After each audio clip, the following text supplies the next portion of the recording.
All right, this is Tariq for DaBear Facts on YouTube. Like, comment, subscribe, hit that notification button, hit that like button. When you hit that notification button, they send you out notifications for every time I'm uploading new videos, new content. You stay up to date on everything.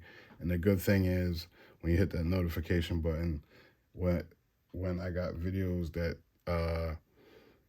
are out of the what you were normally looking for my channel for. Like, you might be looking at my channel for NFT art, but you get that notification, and that day it's about like a cooking segment or a different type of tattoo segment or man cave segment, something like that. Like something on location, something dealing with comedy, something funny, a funny situation. So it's good to hit that notification so you are notified when all content come out. Now, like I said, it's DaBear Facts on YouTube. Like, comment, subscribe. Check out the merchandise on Instagram. Some of those videos. The merchandise on Instagram is at DaBear Canvas Tattoo Studio. DM me for any merchandise you see. We got wood burnings, glass engravings. You got decorative liquor bottles. You got glow-in-the-dark liquor bottles. You got liquor bottles with handmade by me engravings in them. And we got more merch. We got canvas prints. We got scenic photography. We got urban photography, like urban landscape photography.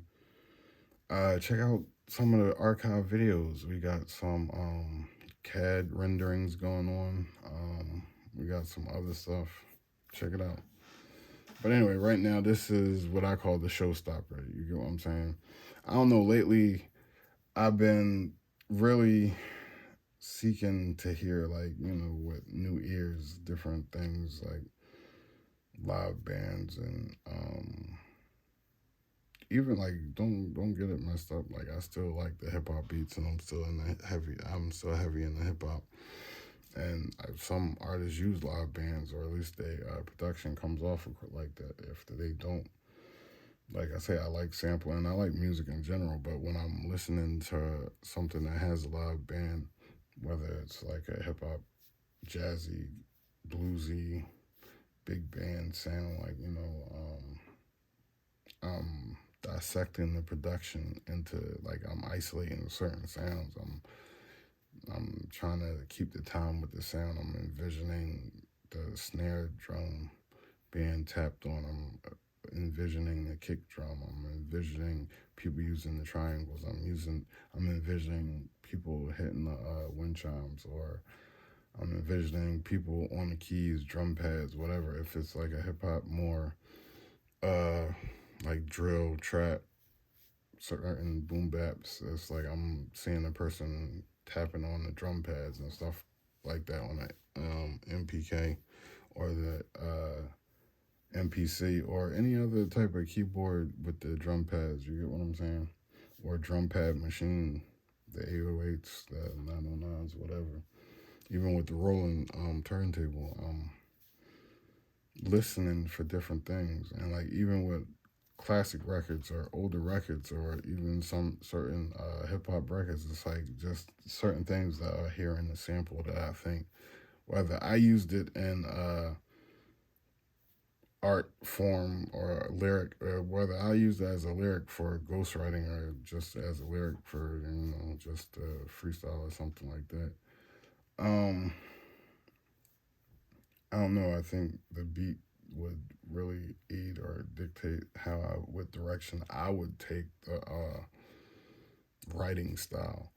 But I'm sure, like, the way I would want to beat or whatever arrange, somebody might hear something different or connect in a way where they can express it better through lyrics. Like I'm saying, I feel like I'll always say, like, I'm not a hip hop or rap artist, or I'm not a rapper, period, and I'm not Jay-Z. I'm not like following hip hop stars' footsteps. It's like I just never took it serious, like, for real. I'm 42. I'm 42, and I never took it seriously. It was always other ways. I was chasing after money. But as a ghostwriter or somebody with a production deal, it's like I don't care. You can chase that. Like I got lyrics all day. Like you know what I mean. But like I'm saying, certain stuff it's like does it fit the beat or what does the beat dictate? And like I said, my vision of certain things, whether it's my rendition on this, like this is another type of competition. Like if I have this image, if I describe this image to 5 different people, what are you going to bring back? Is it all going to look like this, or is it going? What is your interpretation? And like that's interesting to me sometimes. Like that's mind stimulating. To see the best rendition or what you gonna like or what you gonna sit with. You know what I'm saying? And that's what music or whatever. Like you know what I'm saying? I think that competition in some cases, like and fun competition, can drive like quality achievement. You get what I'm saying? Like and it, like for some people it's fun. So whether it's this jazz singer piece or it's like use this classic song. We use these elements in this classic song and compose a beat, and I mean, we'll see who comes out the best, but we'll see. That's for future stuff. That's for future stuff. But like I keep saying, I'm looking for 4 to 6 artists, and then generate that revenue. I'm trying to get back to work so I can create the revenue. And like I said, my initial plan was to get the artists so we all come in strong, and then build up certain things, and then get the location, brick and mortar location, and go on like that. Now it's at a point where I have enough inventory in different categories that even without the artist, if I secure what I need to open a brick and mortar, I can open a brick and mortar and sell retail until like artists sign on and stuff like that. So, with that in mind, this is the piece. And like I was saying, when it came to the sounds, I can isolate the sounds and really listen. Like whether it's a drum, percussion, or a violin, or a woodwind, or a brass instrument, like I can hear it. I can hear the person playing it. Like I can isolate that one horn, that one saxophone, that one trumpet. I can isolate, like I said, the kick drum, the snare. So I don't know. I was on some live music type kick, and then I drew this. Like I've been on a bluesy, jazzy kick too. I've been to a couple clubs like over the last couple of years, but I really haven't been able to do a lot of what I want to do because of the financial instability. It's like I'm at this point. I did everything to lay a solid foundation. I deserve a cheat day as far as responsibilities and all that. So I've taken a couple cheat days. I don't really squander money, but like got the products. Finished and completed my schooling and those credentials. I got almost 10 years at the end of this year in the field. Got the lived experience, got the field experience, and I'm just looking for a job that will pay so I can continue progressing with this stuff, so I can get the brick and mortar, have that location, have people able to access, drive the traffic through various forms of advertising and getting the word out. And then still pursue different things to keep advancing everything. You get what I'm saying? But this is the piece. The piece is called The Showstopper. Like I said, the vision I had of this was just like a jazz singer.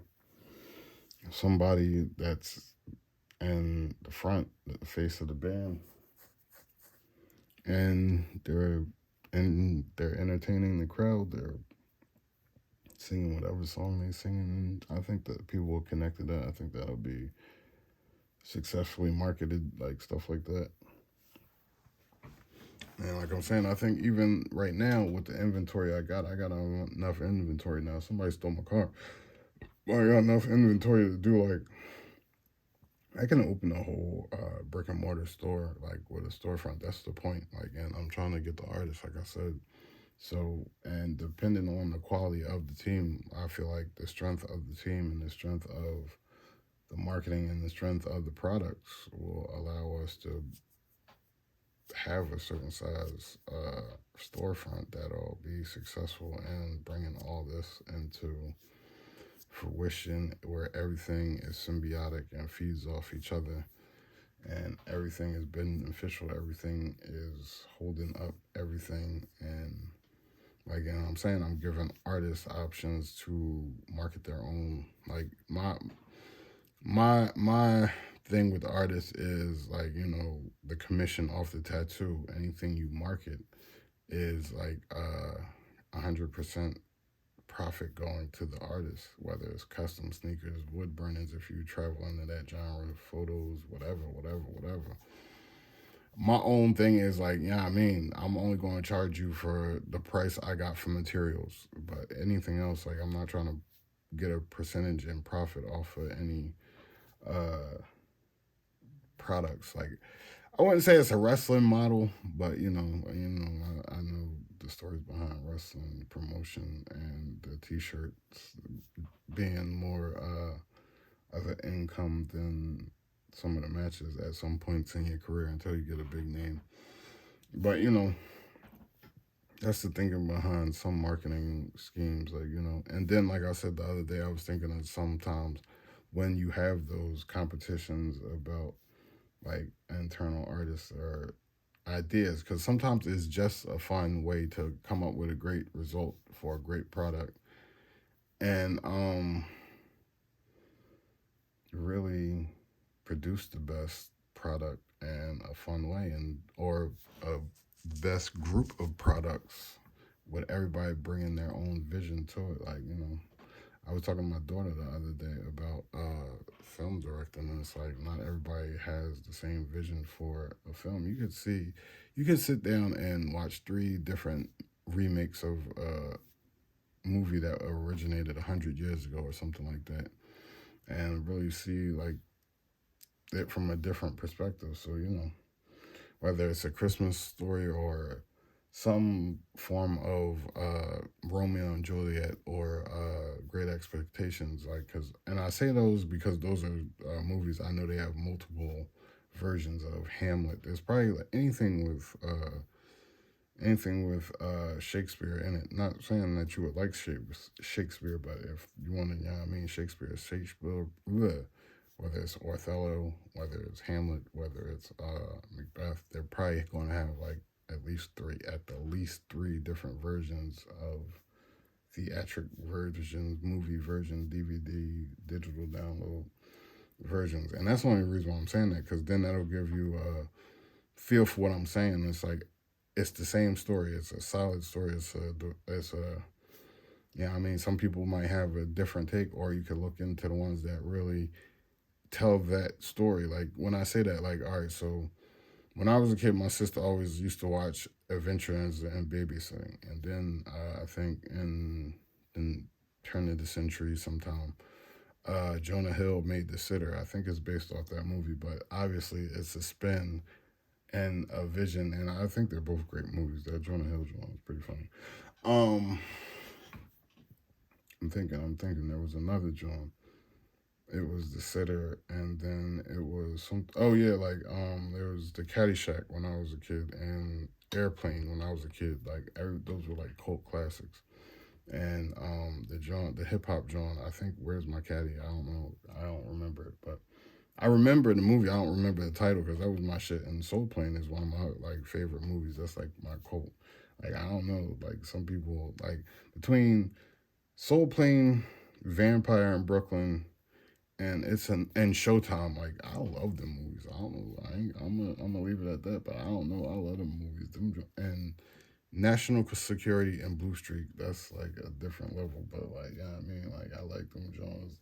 I say that because I'm gonna just leave it at the controversy surrounding It's not a big controversy, but I ain't gonna go into the controversy. But I don't know what the argument is. Them Jones is funny. There's plenty of funny moments in the movies. I don't know what. I'm gonna leave it at that. But I gotta say, that's my take on the jazz singer. It's the Showstopper. That's what the piece is called. Old school, new school need to learn though.